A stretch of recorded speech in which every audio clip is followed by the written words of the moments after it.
Is Dario overplaying this, or is he on spot on?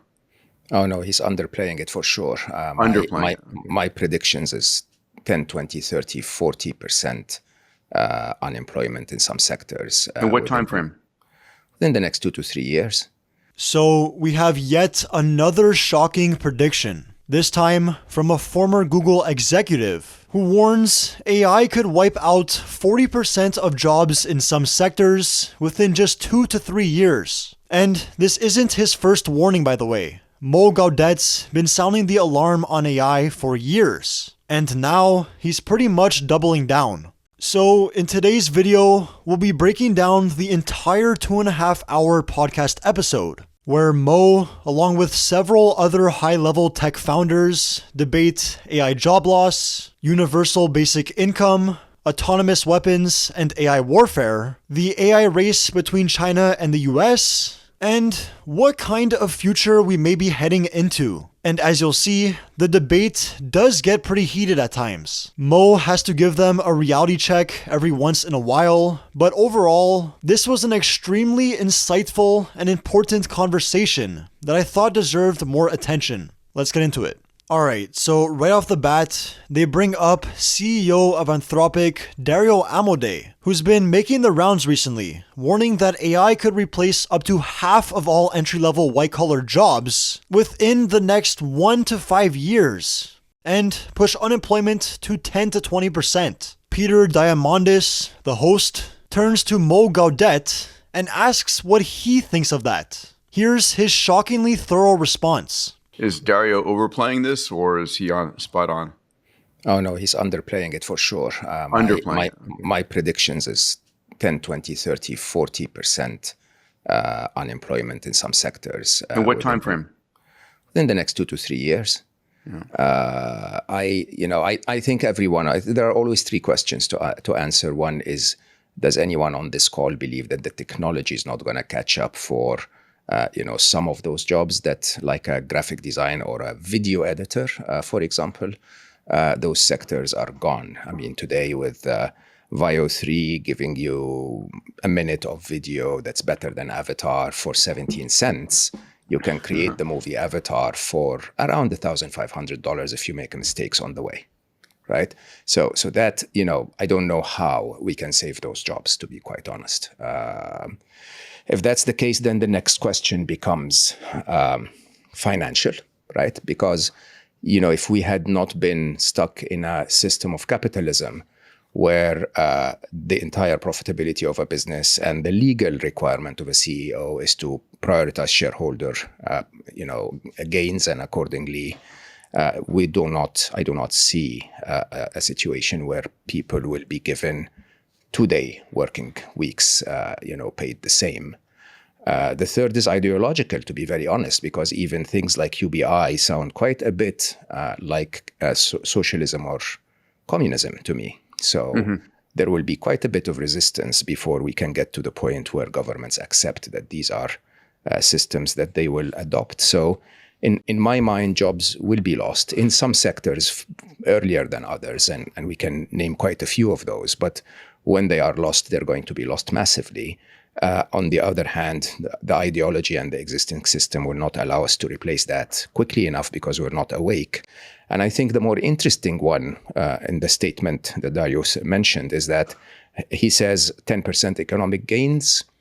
I wonder, because how much of the US economy is actually consumption? 62% plus of the US economy is consumption. So with people having no buying power, is that economic growth or productivity growth without buyers to buy what we need? Yeah. So he touches on a lot of things there. First, he makes it clear, massive job disruption is coming, especially in certain sectors like content creation, which he hints at when mentioning tools like VO3. Then he touches on universal basic income and points out that our current capitalist system just isn't built for it. People aren't ready, governments aren't ready, and even if AI boosts productivity and growth, who's fueling the economy if no one has buying power? Now, they get deeper into these questions later on, but this is where MIT instructor and serial entrepreneur Dave Blundin jumps in. And surprisingly, he agrees with Mo, but takes it even further, pointing out a deeper challenge that's coming as more companies begin to automate.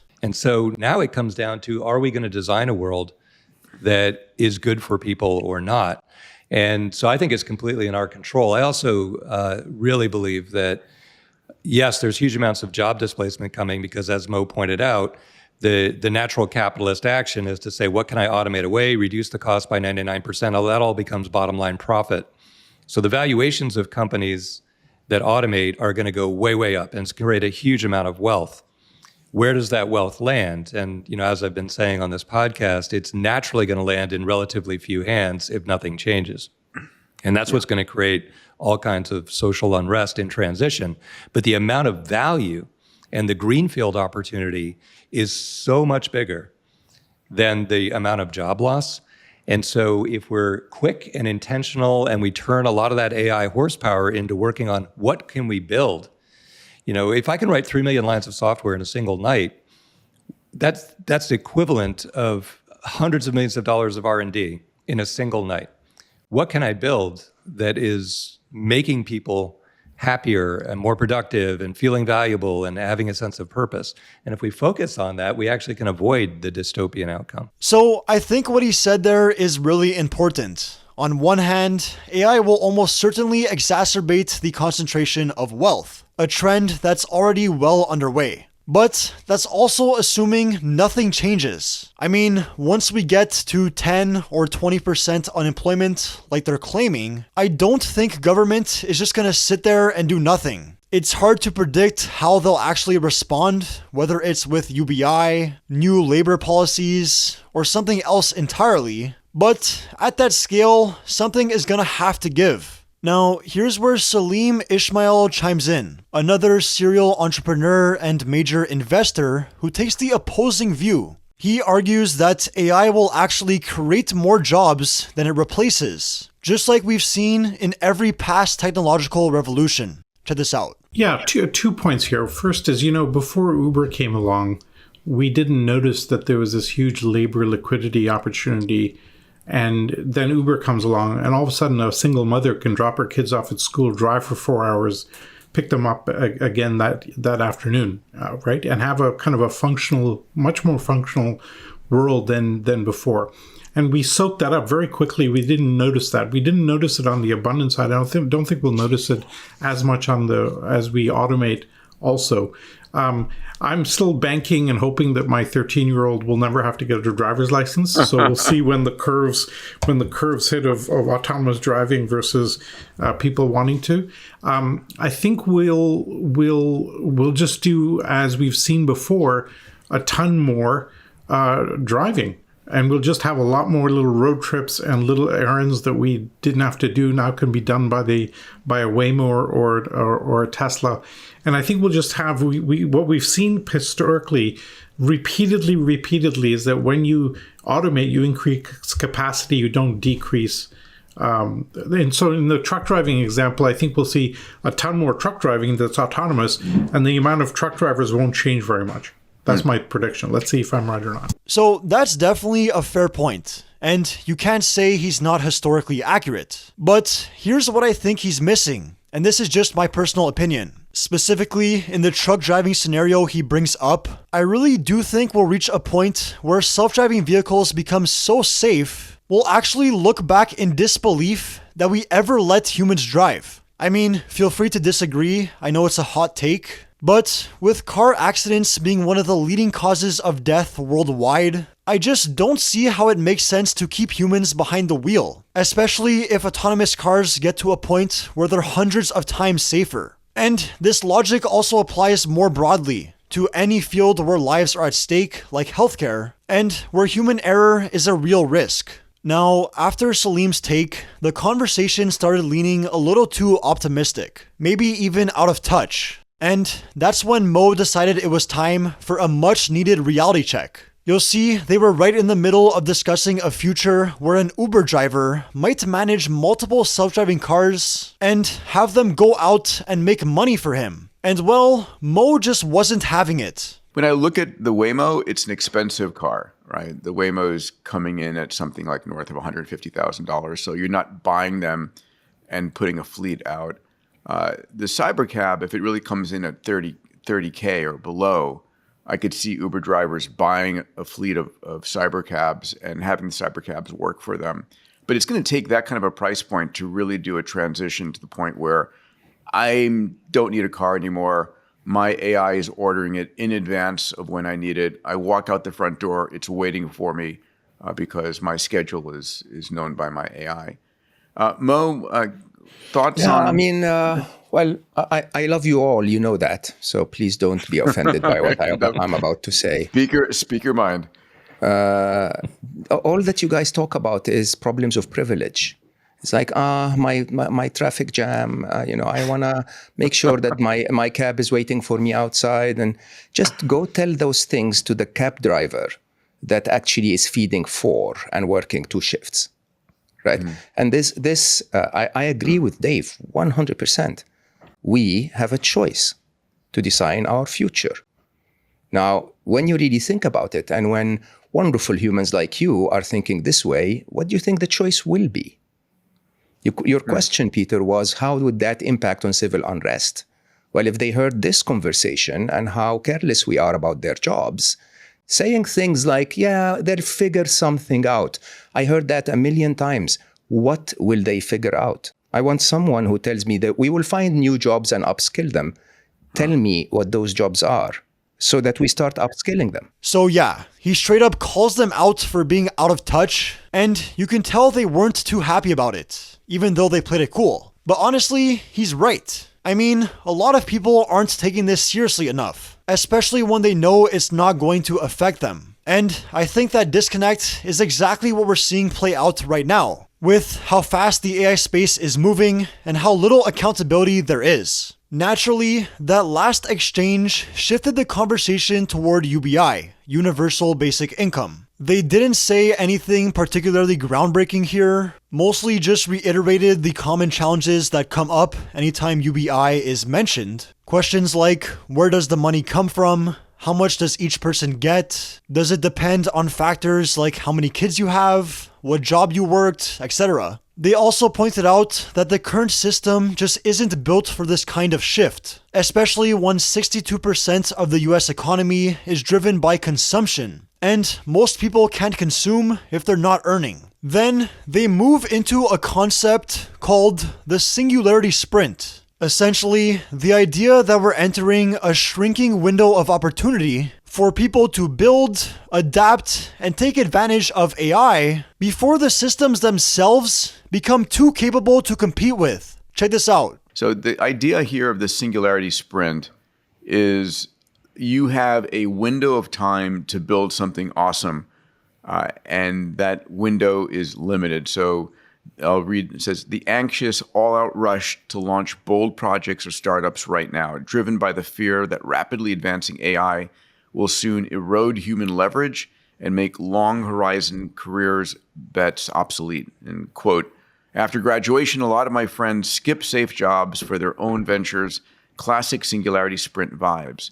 So it's like, if you want to make it big, you got to dive in right now, both feet. Do you agree with that? Yeah, I mean, this is what started with Steve Jobs and Bill Gates, both being 21 when the PC comes out. You know, they have no career path, right? They're within a year of age of each other. They're old enough to start a company, but they're young enough that they're not in law school. They're not in some, entrenched 401k plan. They're just free to act. And so, Steve Jobs, Bill Gates. Then you forward to the internet. Mark Zuckerberg drops out, starts Facebook. But you see this over and over again in recent history, where flexibility way outperforms career pathing.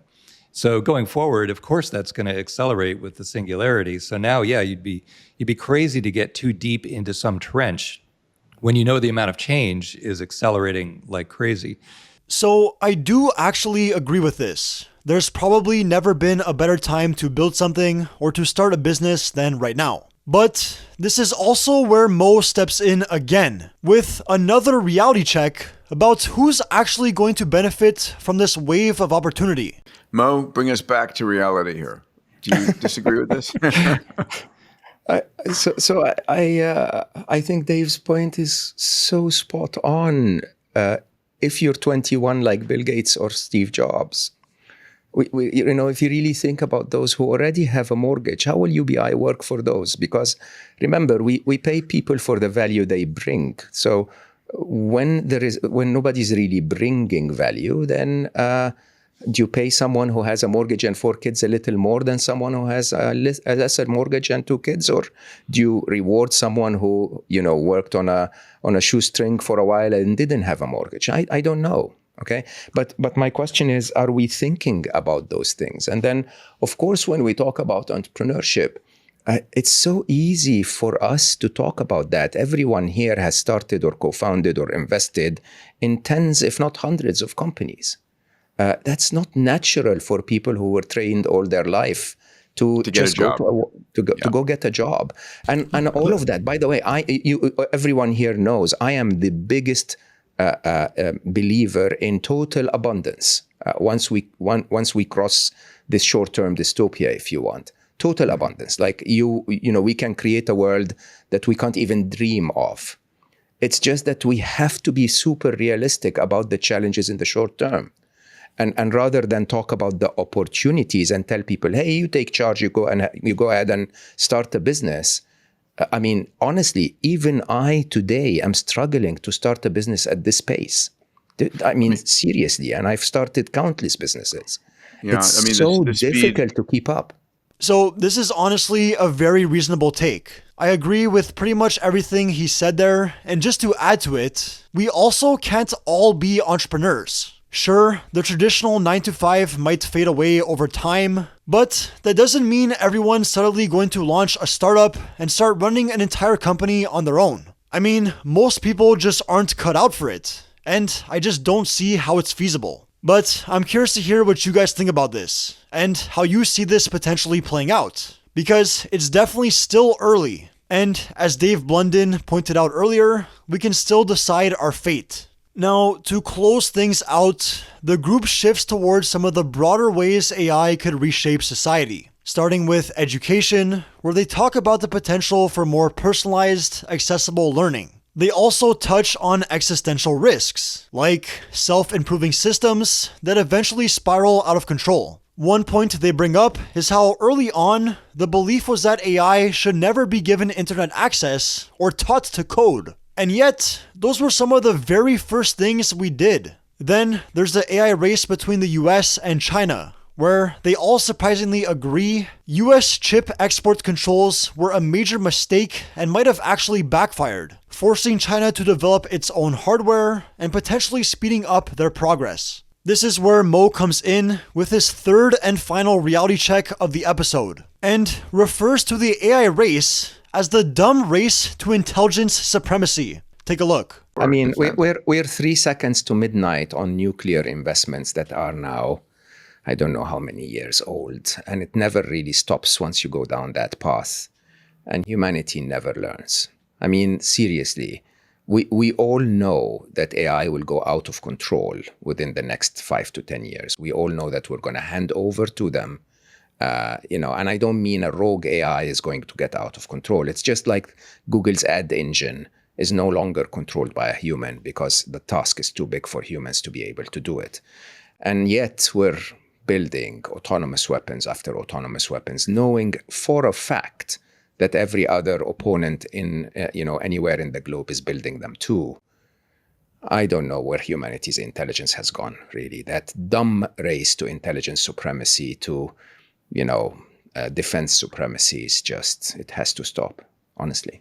So yeah, definitely a lot to think about in this one. And honestly, I don't think we're having these conversations nearly enough. If you found this valuable, and if you want to see more videos where I break down these longer discussions into something more digestible, make sure to drop a like, subscribe if you haven't already, and leave your thoughts below. The more people that are aware of this, the more likely we are to actually steer where all this is heading. Anyways, thanks for watching, and as always, I'll catch you guys in the next one.